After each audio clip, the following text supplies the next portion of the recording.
Rode here on the bus, now you're one of us. It was magic hour. नमस्कार साथियों, मैं सूरज चौधरी एक बार पुनः स्वागत करता हूं आपके अपने YouTube चैनल पढ़ाई लिखाई में। मित्रों, हमने एक सीरीज स्टार्ट किया है जिसमें मैं आपको पूरे ट्रांसलेशन टॉपिक को कवर करके बता रहा हूं। इसमें हमने ट्रांसलेशन में आपको पूरा बेसिक्स बता दिया है। मैंने टेंस नामक टॉपिक भी स्टार्ट किया जिसमें मैंने टेंस के पूरे इंट्रोडक्शन, जितने सिंपल टेंस होते हैं सभी सिंपल टेंस को मैंने पढ़ा दिया है। तो आज हम अपने इस वीडियो में प्रेजेंट एंड डेफिनिट टेंस के बारे में बात करेंगे जो कि बहुत ज्यादा इंपॉर्टेंट है। और आज मैं आपको कुछ प्रेजेंट एंड डेफिनिट टेंस से जुड़ी ऐसी कुछ बातें बताऊंगा जो शायद आपने कभी नहीं पढ़ा होगा या आपको कभी किसी और ने नहीं पढ़ाया होगा। जी हाँ, तो मेरे साथ बने रहिए। और अभी मैं आपको कुछ वो कॉमन चीजें बताता हूँ जो नॉर्मली स्कूल्स में पढ़ाई जाती हैं, जो टीचर्स पढ़ाते हैं। उसके बाद मैं कुछ आपको कंपटीशन से रिलेटेड प्रेजेंट एंड डेफिनिट से संबंधित कुछ ऐसी बातें बताऊंगा जिसे सुनकर या देखकर आप भी थोड़े हैरान हो जाएंगे। लेकिन आज जब आप इस वीडियो को पूरा देख लेंगे उसके बाद आप कभी हैरान नहीं होंगे। जी हाँ, तो बिना देरी के आइए अपने टॉपिक को शुरू करते हैं। ओके, तो प्रेजेंट एंड डेफिनिट टेंस, सबसे पहले इसकी पहचान आइडेंटिटी देखते हैं। आइडेंटिटी जो कि नॉर्मली हमें बुक्स में या स्कूल्स में बताया जाता है कि जब किसी दिए गए हिंदी वाक्य के अंत में, जब किसी दिए गए हिंदी वाक्य के अंत में, हिंदी वाक्य के मुख्य क्रिया के अंत में ता है, ती है या ते है आते हैं तो वो प्रेजेंट एंड डेफिनिट टेंस के वाक्य होते हैं। एकदम सही है, कंप्लीटली सही है। लेकिन मैंने जब कुछ बच्चों से पूछा या कुछ आप भी देखते होंगे जब बच्चों से पूछा जाता है कि आप बताओ प्रेजेंट एंड डेफिनिट टेंस की पहचान, तो वो तुरंत बताते हैं कि जिस वाक्य के अंत में ता है, ती है, ते है पाए जाते हैं, प्रेजेंट एंड डेफिनिट होता है, वो रॉन्ग है। क्योंकि वो कहते हैं कि वाक्य के अंत में ता है, ती है, ते है। नहीं, मैंने यदि वाक्य दिया वह तोता है, ध्यान देना, मैंने एक वाक्य दिया वह तोता, तो आप देखें वह तोता, आप देखिए इसके भी वाक्य के अंदर में क्या आया है, ता आया। लेकिन क्या ये वाक्य प्रेजेंट एंड डेफिनिट का है? नहीं, बिल्कुल नहीं। मैंने फिर उन्होंने कहा सकती है आता है, तो मैंने कहा ठीक है भाई, वह जूती है, लो है वह जूती है। तुमने कहा ती है, रोटी है। क्या ये वाक्य प्रेजेंट एंड डेफिनिट में है? नहीं, ये दोनों ही वाक्य प्रेजेंट एंड डेफिनिट टेंस में नहीं है। क्यों? क्योंकि पहचान ये है कि मुख्य क्रिया के अंत में ता है, ती है, ते है आना चाहिए, ना कि वाक्य के अंत में। तो अब आप भी एकदम क्लियर कर लीजिएगा, जब भी पहचान आपको बतानी है तो आप बताएंगे कि जिस भी हिंदी वाक्य के मुख्य क्रिया के अंत में ता है, ती है, ते है लगा है वो वाक्य प्रेजेंट एंड डेफिनिट का होता है। जैसे एक एग्जांपल समझें, वह घर जाता है। आप देखें इसमें मुख्य क्रिया जाना है। क्या है? मुख्य क्रिया जाना है। और उस जाने यानी मुख्य क्रिया के अंत में क्या आया है? ता आया है। तो ये हमारा एक प्रेजेंट एंड डेफिनिट का वाक्य है। बात समझ में आया? तो हमें स्पष्ट बताना है, आधा अधूरा बिल्कुल नहीं बताना है। ओके, आइए अब मैं आपको कुछ और पॉइंट्स बताता हूं प्रेजेंट एंड डेफिनिट के बारे में जो लोग थोड़ा कम बताते हैं। वो क्या है कि present and definite tense shows facts, यानी प्रेजेंट एंड डेफिनिट टेंस तथ्यों को भी बताता है। यानी यदि किसी वाक्य में तथ्य दिया गया है, कोई फैक्ट दिया गया है, वो भी प्रेजेंट एंड डेफिनिट टेंस में है। हैबिट्स, आदतें व्यक्त करने वाले वाक्य भी प्रेजेंट एंड डेफिनिट टेंस में आते हैं। फ्रीक्वेंसी ऑफ एक्शन, यदि किसी काम को कई बार किया जा रहा है, पुनरावृत्ति हो रही है, तो वो भी प्रेजेंट इंडेफिनिट टेंस में आता है। डेली रूटीन, नित्य क्रिया, दिनचर्या में जो काम करते हैं वो सारे वाक्य प्रेजेंट इंडेफिनिट टेंस में आते हैं। Time tables, most important thing, pay attention to it. Time tables यानी समय सारणी, कहीं पर भी समय सारणी का जिक्र, जो भी काम टाइम टेबल के अनुसार अगर हो रहा है तो वो भी एक प्रेजेंट इंडेफिनिट टेंस का वाक्य होता है। जैसे मैं आपको एक एग्जांपल देता हूं, बहुत ध्यानपूर्वक देखिएगा इस एग्जांपल को। मैंने कहा स्कूल जुलाई में खुलेगा। आपने देखा ये बात, स्कूल जुलाई में खुलेगा, तो आपने क्या देखा, स्कूल जुलाई में खुलेगा। आपने कहा सर इसके मुख्य क्रिया के अंत में तो गा आया है। हाँ आया है माय फ्रेंड्स, गा ही आया है, लेकिन इसका जब हम ट्रांसलेशन करेंगे इंग्लिश में तो वो हमें प्रेजेंट इंडेफिनिट टेंस के नियमानुसार, प्रेजेंट इंडेफिनिट टेंस के रूल के अकॉर्डिंग करना पड़ेगा। क्यों? क्योंकि ये जो काम दिया गया है ये इसका एक टाइम टेबल है, स्कूल जुलाई में ही खुलता है। इसका एक और अर्थ निकलता है कि स्कूल जुलाई में खुलेगा, या इसे को यदि आप ऐसा बोले कि स्कूल जुलाई में खुलता है, दोनों बातें सेम हैं। इसलिए ये जो दिया गया वाक्य है इसका ट्रांसलेशन हम हमेशा according to the present indefinite tense rule, हम इसका हमेशा ट्रांसलेशन इसी टेंस के रूल के अकॉर्डिंग करेंगे। बात समझ में आ गया? ओके, आइए आगे बढ़ते हैं। यूनिवर्सल फैक्ट, जो भी सार्वभौमिक सत्य हैं, जैसे सूर्य पूरब से उगता है, पश्चिम में डूबता है, रात में चांद निकलता है, ये सारी चीजें यूनिवर्सल फैक्ट हैं, हर जगह सत्य हैं। तो इस प्रकार के जो भी भाव व्यक्त करने वाले वाक्य होते हैं वो सब भी प्रेजेंट इंडेफिनिट टेंस में ही आते हैं। ओके, ये तो हमारा टाइम टेबल के अकॉर्डिंग हो गया। तो बात करते हैं कि कितना हम प्रेजेंट इंडेफिनिट के बारे में जानते हैं।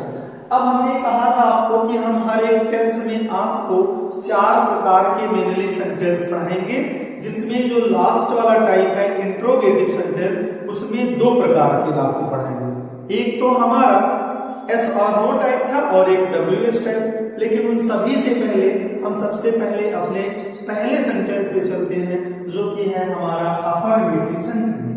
अफर्मेटिव सेंटेंस, ध्यान देना यहाँ से चीजें अब बदल रही हैं। तो जब भी तुम प्रेजेंट इंडेफिनिट के किसी भी सेंटेंस को देखो, यदि वह अफर्मेटिव सेंटेंस है तो उसका ट्रांसलेशन करने के लिए जो नियम है वो जरा ये देखें कि हमें सबसे पहले उस सेंटेंस के सब्जेक्ट को लिखना पड़ेगा। जैसा कि मैं आपको हर एक टेंस के लिए बता ही रहा हूं कि अगर वाक्य अफर्मेटिव है तो उस सेंटेंस का सबसे पहले सब्जेक्ट लिखते हैं। ओके, फिर अब यहाँ चूंकि टेंस, इसमें मुख्य क्रिया पाई जाएगी, मेन वर्ब पाई जाएगी, तो हमें उस मेन वर्ब की फर्स्ट फॉर्म का प्रयोग करना है। ओके, फिर आप देख रहे होंगे ब्रैकेट में एस या ईएस लिखा है। जी हाँ, मेन वर्ब की फर्स्ट फॉर्म में एस या ईएस भी लगाना है और उसके बाद उस सेंटेंस का ऑब्जेक्ट लिख देते हैं। ओके, लेकिन कुछ नोट पॉइंट है, क्या ये हमेशा लगाना है? क्या हमेशा वर्ब की फर्स्ट फॉर्म में एस या ईएस लगाना है?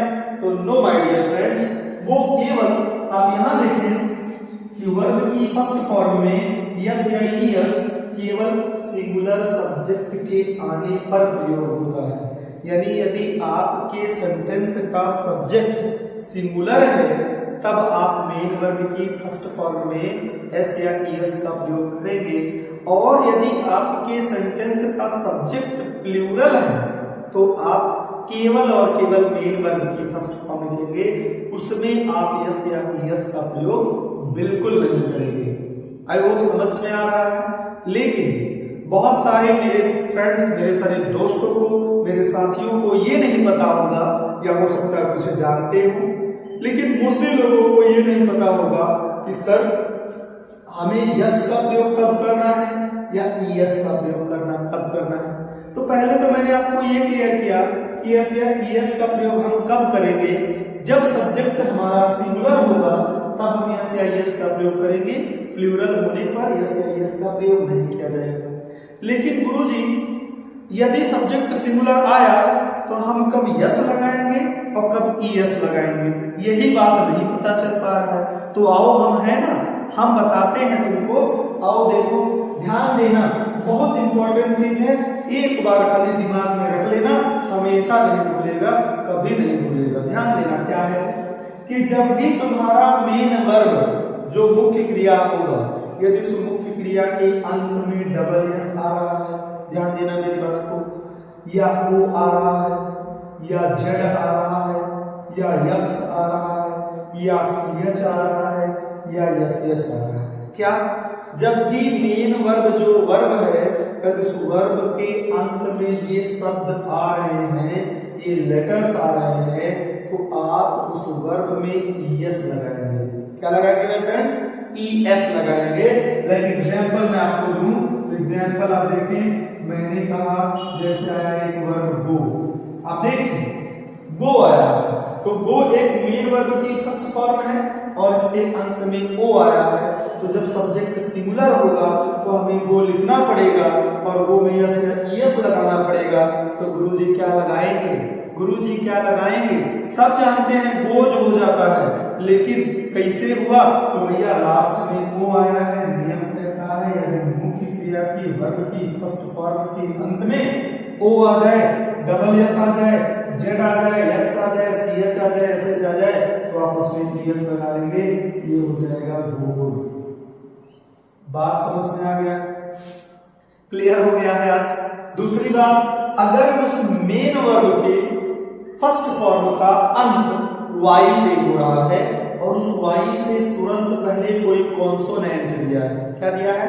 कॉन्सोनेंट, तो आप वहां आईईएस जोड़ेंगे, वाई को हटा ही देंगे।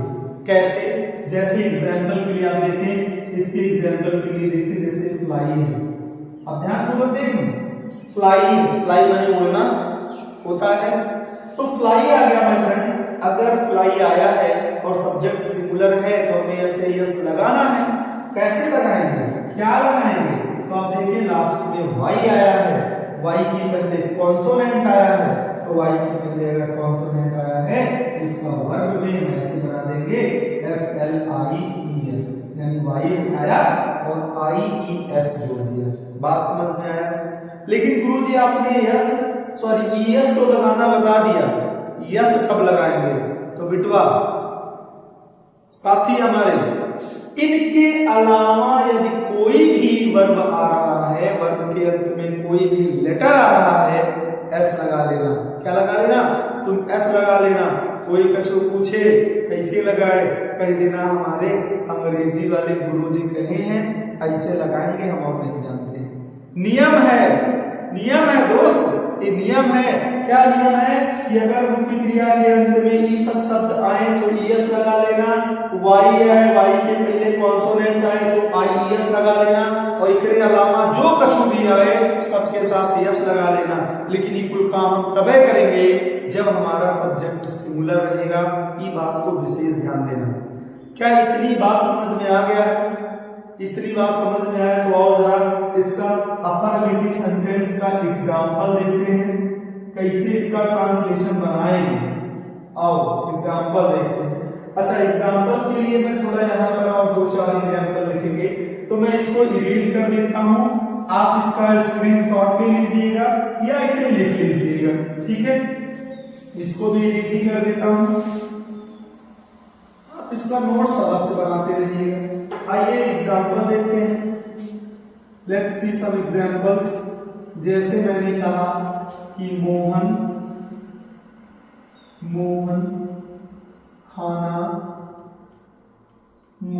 खाना खाता है। लो भैया, मोहन को खाना भी खिला दिया हमें, है ना? मोहन खाना खाता है। तो आप देखें कि मैंने कहा था आपको किसी भी जीवन में किसी भी सेंटेंस का ट्रांसलेशन करना है तो मेरा एल्गोरिथम तुम प्रयोग करना। और वो एल्गोरिथम क्या था कि पहले तुम वाक्य को पढ़ोगे, फिर तुम वाक्य को टेंस पहचानोगे, फिर वाक्य के सेंटेंस को पहचानोगे। बताया था बताया था भैया, क्या बताया था कि पहले तुम वाक्य को पढ़ोगे, फिर ओकर टेंस पहचानोगे, फिर ओकर सेंटेंस पहचानोगे, फिर ओकरे बाद तुम उसका ट्रांसलेशन करोगे। बताया हूँ, अच्छे से बताया हूँ। तो आओ पहले सेंटेंस पढ़े, मोहन खाना खाता है। फिर टेंस पहचाने, खाता है, मुख्य क्रिया के अंत में ता है, ती है, ते है, तो प्रेजेंट इंडेफिनिट टेंस होता है, खाता है, प्रेजेंट इंडेफिनिट टेंस पढ़ लिया, टेंस भी पहचान लिया। गुरुजी फिर बताए थे सेंटेंस पहचानो। सेंटेंस पहचानने के लिए भी गुरुजी बताए हैं, क्या बताए हैं कि अगर तुम्हारे वाक्य में कोई निगेटिव शब्द नहीं है, कोई इंटरोगेटिव शब्द नहीं है, तो सेंटेंस अफर्मेटिव है। बताए हैं अफर्मेटिव है, कौनो निगेटिव शब्द नहीं, कौनो इंटरोगेटिव शब्द नहीं, भैया अफर्मेटिव है। और गुरुजी अगर एक प्रेजेंट इंडेफिनिट का अफर्मेटिव है तो हम जानते हैं सबसे पहले सब्जेक्ट लिखेंगे। सब्जेक्ट है कौन खाना खाता है? मोहन।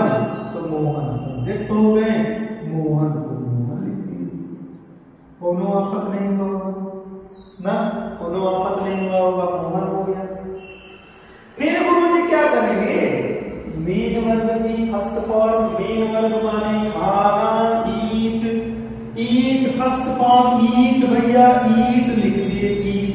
गुरुजी हाँ लखन बताओ, गुरुजी मोहन आया है, यस या यस लगाएं, तो मोहन कौन है? मोहन तो सिंगुलर है, एक है ना, तो सिंगुलर है तो लगाओ यस या यस। लेकिन गुरुजी यस लगाएं कि यस लगाएं? मारेंगे। अभी बताए हैं कि अगर वो जो 5-6 लेटर लास्ट में आया है तो यस लगाओ, उसके अलावा कुछ भी आया है तो क्या लगाओ? यस लगाओ। लास्ट में टी आया है, यस लगा दिया, मोहन ईट्स हो गया। अब क्या बचा है? खाना, खाना का अंग्रेजी फूड होता है, लिख दिया फूड। मोहन ईट्स फूड, कोनो दिक्कत नहीं गुरुजी, बहुत बढ़िया समझ में आया। हम जान रहे लखन समझ में आ रहा होगा, तुम खाली पूरा वीडियो तक बने रहो, बस हम तुम्हें पूरा सिखाई देंगे। एक एग्जाम्पल और लो, देख लो। दूसरा मैंने कह दिया बच्चे सामने खेलते हैं, बच्चे सामने खेलते हैं। गुरुजी वाक्य आया, आपका एल्गोरिथम लगा रहा हूं, हाँ लगाओ लखन। पहले वाक्य को पढ़ लिया गुरुजी, बच्चे सामने खेलते हैं, पढ़ लिया लखन जी गुरुजी। फिर क्या कहे थे? फिर गुरुजी टेंस पहचानना है, टेंस पहचानना है। और एक बात इसी वक्त बता ही दे रहा हूं, हिंदी वाक्य में कोनो भी सेंटेंस लिखा गया, हिंदी में कोनो भी सेंटेंस लिखा गया हो, उसका टेंस हमेशा अंतिम में छिपा होता है, अंतिम में होता है, ये बात ध्यान रखना। तो अंतिम में आए तो मुख्य क्रिया के अंत में ए है, प्रेजेंट इंडेफिनिट हो गया। गुरुजी सेंटेंस पहचाने, कौनो निगेटिव वर्ड नहीं, कौनो इंट्रोगेटिव वर्ड नहीं, यानी अफर्मेटिव है। अफर्मेटिव है तो गुरुजी सबसे पहले सब्जेक्ट पूछो, कौन सामने खेलते हैं? बच्चे, तो बच्चे सब्जेक्ट यानी द चिल्ड्रन हो गया। अच्छा, द चिल्ड्रन हो गया, कोनो समस्या नहीं है ना। फिर क्या करेंगे? फिर हमने कहा था मेन वर्ब की फर्स्ट फॉर्म लगाओ। मेन वर्ब कौन है? खेलना, खेलने का फर्स्ट फॉर्म होता है प्ले। लिख दिया प्ले। गुरुजी यस या यस लगाए? लखन वैद्य बार पूछ रहे हो, कहा हूं कि नहीं? मित्र बताओ, कहा हूं कि नहीं? अगर सब्जेक्ट सिंगुलर है तभी तुम्हें यस या यस लगाना है, सब्जेक्ट सिंगुलर नहीं है तो तुम्हें यस या यस नहीं लगाना है। सब्जेक्ट चिल्ड्रन है, बच्चे बहुत सारे हैं, प्लूरल है, नहीं लगाना है। कोई बात नहीं गुरुजी, आगे बढ़ रहे हैं। आगे है ऑब्जेक्ट, ऑब्जेक्ट है सामने, तो इन द इवनिंग हो गया, इन द इवनिंग हो गया। कौनो आफत नहीं, कौनो समस्या नहीं, बहुत बढ़िया समझ में आ गया। ठीक है, आगे बढ़ते हैं। अफर्मेटिव आया तो बढ़ते हैं नेगेटिव सेंटेंस। चलो आओ बढ़ लेते हैं नेगेटिव सेंटेंस की तरफ। यहीं से रिलीज कर देता हूं, यहीं मैं रिलीज कर देता हूं और यहीं लिख देता हूं तुम्हारा बी वाला, तुम्हारा हो गया नेगेटिव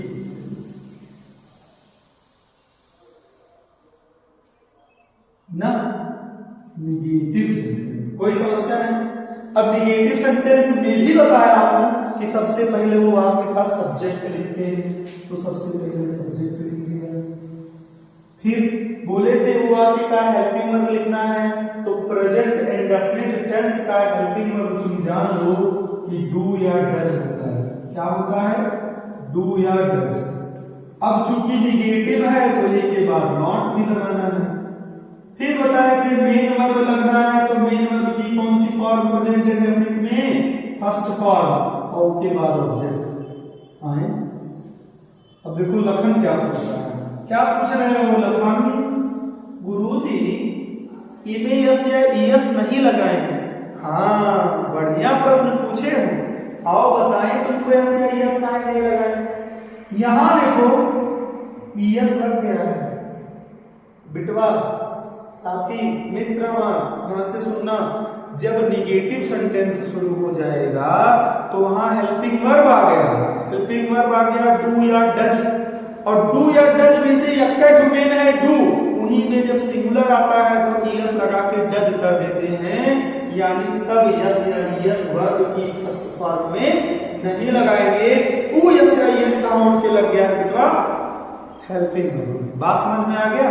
अब ध्यान दो, अभी तुमको एक बात बताया, अगर तुम ध्यान से सुने होगे तो तुम बता दोगे कि डू का प्रयोग कब करना है सर और डज का प्रयोग कब करना है गुरुजी। अभी अभी बताया, अगर तुम ध्यान से सुनोगे तो बता दोगे। और तुम सुने हो, बताया कि जब एक हुआ डू जब सिंगुलर होगा तो उसे यस लगा के डज कर देते हैं, यानी डज का प्रयोग किसके साथ करेंगे? इसके साथ करेंगे, सिंगुलर सब्जेक्ट के साथ। किसके साथ? सिंगुलर सब्जेक्ट के साथ। ठीक है, ठीक है। दूसरा बात, तो सर अगर इसे सिंगुलर सब्जेक्ट के साथ तो डू का प्रयोग, तो डू का प्रयोग प्लूरल सब्जेक्ट के साथ, प्लूरल सब्जेक्ट के साथ। ठीक है, बस काम खत्म, काम हो गया खत्म। डू प्लूरल सब्जेक्ट के साथ और डज सिंगुलर सब्जेक्ट के साथ। आओ एग्जांपल समझते हैं, ध्यान देना। अब तुम्हें मेन वर्ब की फर्स्ट फॉर्म में कोनो यस या ईएस नहीं लगाना है, ये बात को हमेशा ध्यान देना। कहीं भी यस या ईएस कहां लग गया है? वो यस या ईएस यहां main verb sorry helping verb में लग गया। ठीक है, तो पहला देखना, जैसे मैंने कहा राधा गाना नहीं गाती है, राधा गाना नहीं गाती है। ठीक है, पहले क्या करना है? सेंटेंस पढ़ना है, पढ़ेंगे। सेंटेंस का टेंस पहचानना है, तो टी है, आया है, की है, तो प्रेजेंट इंडेफिनिट है। सेंटेंस पहचानना है, सेंटेंस है राधा गाना नहीं गाती है, नहीं निगेटिव। निगेटिव है तभी सबसे पहले सब्जेक्ट लिखते हैं। सब्जेक्ट कौन? कौन गाना नहीं गाती है? राधा, तो लिख दिए राधा, लिख दिए राधा। फिर सर हेल्पिंग वर्ब लगाना है, डू लगाएं कि डज लगाएं? ये तो सब्जेक्ट पे बताएगा। सब्जेक्ट सिंगुलर हो कि प्लूरल? तो कह रहा राधा है ना, राधा तो सिंगुलर है, तो राधा सिंगुलर है तो हेल्पिंग वर्ब क्या लगा देगा? डज लगा देगा।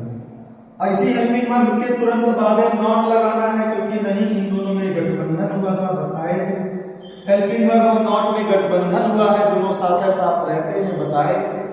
नहीं अगर ये सब सुने हो तो हमारे पिछले वीडियो में जाओ, और पिछले वीडियो में जाओ, कुल बताए हैं, सब बताए। खाली देखो तो पूरा वीडियो तुम सब जान जाओगे, सब सीख जाओगे। तो राधा डज नॉट हो गया। फिर मेन वर्ब की फर्स्ट फॉर्म लगाना है, गाना गाती, यह है मेन वर्ब, और मेन वर्ब क्या है, गाती का होगा है सिंग। अब क्या गाती है, तो गाना बजाना देना सिंग। जब भी सॉन्ग लिखते हैं तो हमेशा के आर्टिकल ये लगा देते हैं, क्यों, क्योंकि गाना जब गाएंगे तो एक समय पे मुख से खाली झटके गाना निकले, बात समझे, इसलिए दूसरा बता देंगे। दूसरा मैंने कहा क्या, छात्र अपना काम नहीं करते, छात्र अपना काम नहीं करते हैं, ध्यान देना, नहीं करते हैं, टेंस पहचानते हैं, प्रेजेंट इंडेफिनिट सेंटेंस पहचाना, नेगेटिव नहीं आया है, सब्जेक्ट के छात्र नहीं करते हैं, ध्यान देना, नहीं करते हैं मतलब बहुत सारे, ध्यान देना, एक दो बार एक भी बताया हूं, या तो आने पर प्लूरल होगा, या तो आने पर इज्जत देने वाली बात होगी, लेकिन यहाँ छात्र अपना काम नहीं करते, इज्जत नहीं बल्कि बहुत सारे छात्रों का जिक्र किया जा रहा है, और जब बहुत सारे छात्रों का जिक्र किया जा रहा है तो क्या लिखेंगे, स्टूडेंट्स लिखेंगे, स्टूडेंट्स, ठीक है। अब हेल्पिंग वर्ब लगाना है, कौन बताएगा, सब्जेक्ट, पूछो सब्जेक्ट सिंगुलर की प्लूरल, तो कह रहे हैं सर हम सब्जेक्ट में स्टूडेंट्स आए हैं, तो स्टूडेंट्स माने बहुत सारे, और बहुत सारे माने प्लूरल, तो प्लूरल के साथ क्या लगाना है, गुरुजी डू लगाना है, आप बताए हैं, बहुत अच्छे लखन, तो डू हो गया, ठीक है ना, लखन समझ में आ रहा है ना सब कुछ, बहुत बढ़िया। अगर समझ में आए तो वीडियो लाइक कर दो, अपने दोस्तों में भी शेयर थोड़ा कर दो इधर उधर, अरे थोड़ा हमारा भी सपोर्ट करो, हम तुम्हारा ख्याल रख रहे हैं, तुम्हारा ख्याल रखो, तोड़ो, ठीक ना करो, खाली तुम पढ़ो समझो और धन्यवाद देना, ठीक है। स्टूडेंट्स हो गया, नहीं आ रहा है तो गुरुजी हमें नॉट बताए हैं, लगा दिए हम। हेल्पिंग वर्ब और नॉट के बीच गठबंधन, साथ रहेंगे, हमेशा साथ रहेंगे, गठबंधन हुआ है तो डू नॉट हो गया, कोई दिक्कत नहीं। मेन वर्ब की फर्स्ट फॉर्म करना, करना का अंग्रेजी होता है डू। अगर तुमने हेल्पिंग वर्ब मेन वर्ब का फॉर्म नहीं याद किया तो जाके याद कर लेना, पूरे टेंस में मेन वर्ब का फॉर्म लगना ही लगना है, याद कर लेना, डू हो गया। अब क्या बचा ऑब्जेक्ट में, अपना काम, ध्यान देना, मैं अभी तुरंत के बाद तुमको बताई दे रहा हूं, अपना का अंग्रेजी हर एक सब्जेक्ट के साथ मित्र अलग अलग होते, अलग अलग। स्टूडेंट्स माने बहुत सारे, प्लूरल, और प्लूरल माने दे, और दे के साथ अपना का अंग्रेजी होता है। अब मैं तुम्हें बताई दे रहा हूं, इसके बाद दिया हो गया, फिर काम है, काम का अंग्रेजी होता है,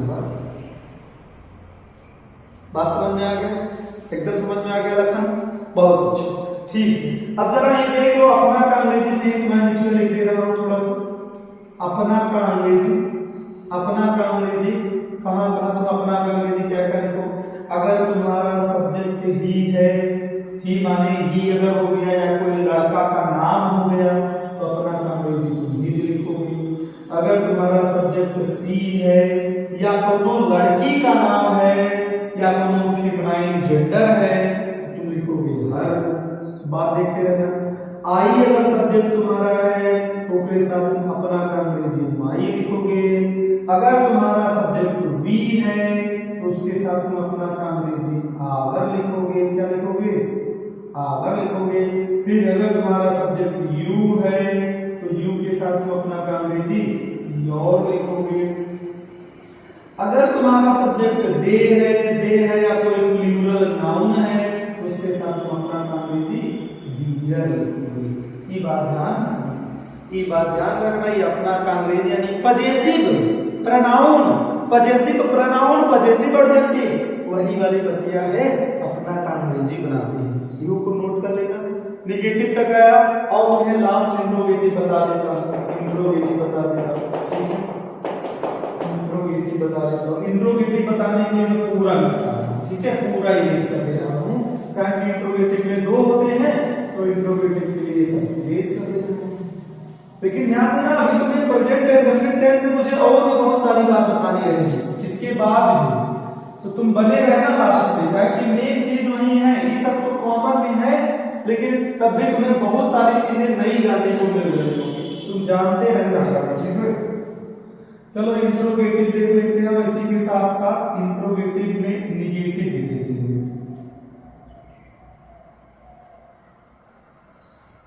इंट्रोगेटिव साथ है निगेटिव, इंट्रोगेटिव निगेटिव सेंटेंस। ठीक है, इंट्रोगेटिव निगेटिव सेंटेंस। इनमें बताए थे कि तुम्हारा दो होता है, एक है तुम्हारा एस और नो टाइप, और एक तो बताया था तुम्हारा WH, और ये बताया था इसका WH टाइप नाम क्या है, दोनों का पहचान भी बताए हैं, सब बताए हैं पहले वाले वीडियो में, जाके देखो ना, सब पता चलेगा। तो ऐसा होता है, तो बताया था जब भी आएगा तो सबसे पहले तुम टेंस का हेल्पिंग वर्ब लिखोगे। पहचान है हिंदी में हमेशा क्या शब्द से शुरू होगा, क्या शब्द से शुरू होगा, ये साथ होता है। ऊपर क्या का अंग्रेजी कभी नहीं लिखते हैं पूरे जीवन में, अगर वो पहले आया है क्या वाक्य के अंत में अगर पहले आया है तो ऊपर अंग्रेजी नहीं लिखते हैं। ठीक, तो क्या करते हैं, ऊपर हेल्पिंग वर्ब लिखते हैं। हेल्पिंग वर्ब टेंस का तो हम सब लोग जान ही रहे हैं, है जान गए हैं ना। फिर उसके बाद सब्जेक्ट लिखते हैं, सब्जेक्ट लिखिए। फिर अगर सेंटेंस तुम्हारा निगेटिव है तो बताया था दोनों गठबंधन है, लेकिन बीच में आता है तो ये बीच में दिन से ज्यादा सगे हैं तो ये बीच में आ जाते हैं भाई, दोनों बात नहीं निगेटिव लगा सकते हैं। इसके बाद में हमारा मेन वर्ब की फर्स्ट फॉर्म और ऑब्जेक्ट लगा देंगे। लास्ट में एक बात विशेष रूप से मत भूलना, ये क्वेश्चन मार्क कभी मत भूलना, क्योंकि इंट्रोगेटिव है तो क्वेश्चन मार्क लगा रहना चाहिए। इधर का क्या होता है, WH में क्वेश्चन वर्ड वाक्य के बीच में आता है तो ऊपर अंग्रेजी सबसे पहले लिख देते हैं। बीच में अगर क्या ही आ जाए, अगर क्या शब्द भी वाक्य के बीच में आया है तो ऊपर अंग्रेजी हम सबसे पहले लिखते हैं। फिर उसके बाद में पूरा वही स्ट्रक्चर, हेल्पिंग वर्ब आ जाएगा, फिर सब्जेक्ट आ जाएगा, सेंटेंस अगर निगेटिव है तो नॉट भी आ जाएगा, फिर मेन वर्ब की फर्स्ट फॉर्म आएगी और आएगा ऑब्जेक्ट, लास्ट में क्वेश्चन मार्क। ठीक है, आओ दोनों का थोड़ा थोड़ा एग्जाम्पल देख लेते हैं। जैसे इनका एग्जाम्पल मैंने कहा कि ये वाक्य हमेशा क्या से शुरू होता है, तो क्या से शुरू हो गया, क्या तुम रात में, क्या तुम रात में पढ़ते हो, क्या तुम रात में पढ़ते हो। ध्यान देना, पहले टेंस पहचाना ते हो, आ है, ती है, ते है, ते हो आ गया। सेंटेंस पहचाने तो क्या से शुरू हो रहा है, तो इंट्रोगेटिव है, कौन सा वाक्य है, यस आर नो टाइप का वाक्य है, और अगर यस आर नो टाइप का वाक्य है तो हमें सबसे पहले हेल्पिंग वर्ब लिखते हैं। हेल्पिंग वर्ब कौन देता है, सब्जेक्ट। सब्जेक्ट से पूछो कौन है सब्जेक्ट इसमें, तो कौन रात में पढ़ता है, तो तुम है प्लूरल, यू प्लूरल है, यू के साथ क्या लगाते हैं, डू, तो सबसे पहले हेल्पिंग वर्ब। ध्यान देना, यहीं से बच्चे कंफ्यूज हो, क्या का अंग्रेजी वर्ड में लिखेंगे, सब्जेक्ट के अनुसार हेल्पिंग वर्ब लिख देंगे आगे, फिर लिखेंगे सब्जेक्ट तुम का अंग्रेजी यूज कर। फिर नॉट तो आया नहीं है, यानी वर्ब की फर्स्ट फॉर्म लिखना है, वर्ब है पढ़ना, पढ़ने का अंग्रेजी होता है स्टडी, फर्स्ट फॉर्म स्टडी। कब है बेटा, रात में, in night, in night question mark. इधर देख लेते हैं एग्जाम्पल, इधर एग्जाम्पल देख लेते हैं। क्या है, मैंने कहा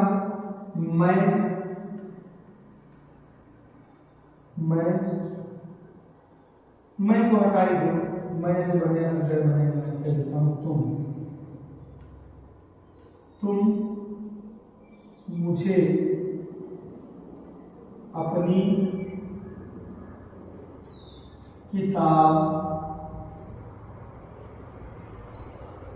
क्यों नहीं देते, क्यों नहीं देते हो। चलो क्यों नहीं देते हो, ठीक है। तो देते हो क्या लिखता हूँ, देते हो। तो मुझे अपनी किताब क्यों नहीं देते। तो वाक्य में कैसे टेंस पहचाने, तो देते होते हुआ गया है, प्रेजेंट इंडेफिनिट है। और प्रेजेंट इंडेफिनिट में कौन सा वाक्य, तो क्यों आया है यानी इंट्रोगेटिव, और नहीं आया है तो इंट्रोगेटिव नेगेटिव। कौन सा टाइप है, तो बीच में आया है क्वेश्चन वर्ड, तो WH टाइप है। और WH टाइप जब आता है तो क्वेश्चन वर्ड की अंग्रेजी सबसे पहले लिखते हैं, यानी क्योंकि अंग्रेजी सबसे पहले लिख देंगे क्या आ जाएगा, वाई।